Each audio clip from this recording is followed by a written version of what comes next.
सम्मान करेगा। आमीन। परमेश्वर क्या है? सम्मान करेगा। Praise the Lord. क्योंकि हम सब परमेश्वर के संतान हैं। परमेश्वर कभी एक व्यक्ति को उनकी ओहदे के अनुसार सम्मान नहीं करते। ओहदे क्या है? ये संसार के हैं। आमीन।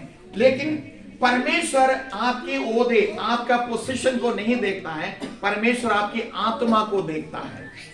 परमेश्वर आपके आत्मा को देखता है। आप जब विदेशों में जाते हैं ना, वहां पे कोई एक व्यक्ति दूसरे व्यक्ति के ऊपर आदर इसलिए नहीं करते हैं वो बहुत पढ़े लिखे हो, वो बहुत पैसे कमाने वाले हो। नहीं नहीं। आमीन। छोटा काम करने वालों को भी जितना ध्यान देता है या आदर देता है जो बड़े ओहदे में रहता है, सबको एक बराबर देखता है। आमीन। हालेलुया। परमेश्वर भी ऐसे हैं। परमेश्वर आपके ओहदे को नहीं देखता है। परमेश्वर आपकी पदवी को नहीं देखता है। परमेश्वर आपके पैसे को नहीं देखता है। परमेश्वर आपकी आत्मा को देखता है। और परमेश्वर आपको देखता है। क्यों? आप परमेश्वर की सृष्टि हो। कौन है आप? परमेश्वर की सृष्टि है। फिर आप कौन है? आप परमेश्वर के संतान हो। आमीन। जब आप परमेश्वर के संतान होते हैं कि परमेश्वर विशेष नजर आपके ऊपर रखता है। आमीन। इसलिए यहां पे क्या लिखा है? जब परमेश्वर उनको चुना, उनके भाइयों को कौन चुना? संसार के लोग चुना। संसार की कंपनियों ने चुना। संसार के लोगों ने उनको चुना। लेकिन दाऊद को कौन चुना? परमेश्वर ने चुना। अंतर है कि नहीं?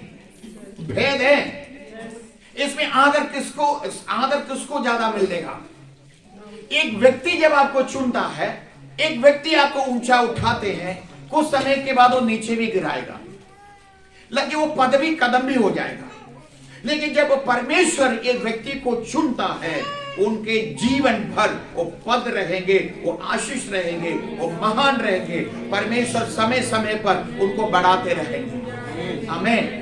आमीन। परमेश्वर क्या करता है? समय समय पर उनको बढ़ाते रहेंगे। आमीन। परमेश्वर कभी किसी को नीचा नहीं करता है।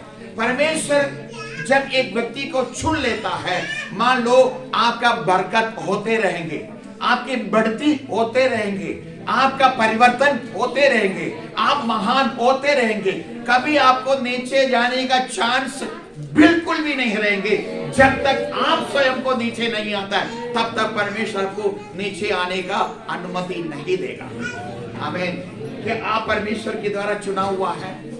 अगर आप परमेश्वर के द्वारा चुना हुआ है तो परमेश्वर का बहुत बड़ा अनुग्रह है, परमेश्वर का बहुत बड़ा योजना आपके ऊपर है। तो उस योजना के हिसाब से परमेश्वर आपको और मुझको चलाएगा।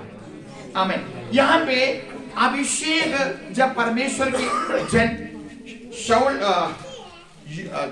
शमूएल ने उनके परिवार में गया, जब अभिषेक किया कैसे है? अपने भाइयों के सामने दाऊद का अभिषेक किया।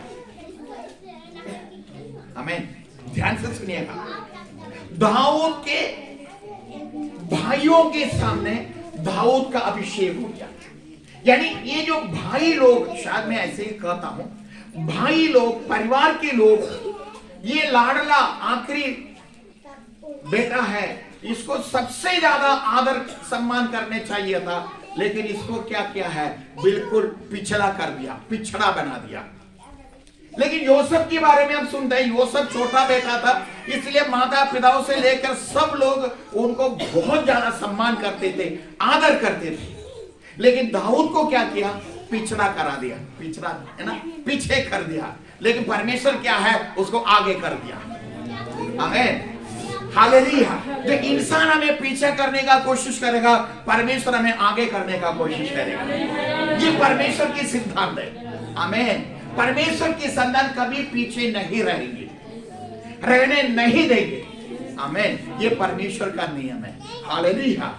मैं आपसे कहता हूं, आप में से यहाँ पे बैठे हैं, शायद आप सोच रहे होंगे मैं बिल्कुल नालायक है, या मैं कोई काम नहीं कर सकता, मेरे भाई और बहनों की तुलना में मैं कुछ नहीं है, या मैं मेरे समाज के तुलना में मैं कुछ नहीं है, लेकिन आप विश्वास कीजिएगा कुछ समय के बाद परमेश्वर आपके मित्र, दोस्त, यार, परिवार, आपके सज्जनों के बीच में परमेश्वर आपको ऊंचा उठाएगा।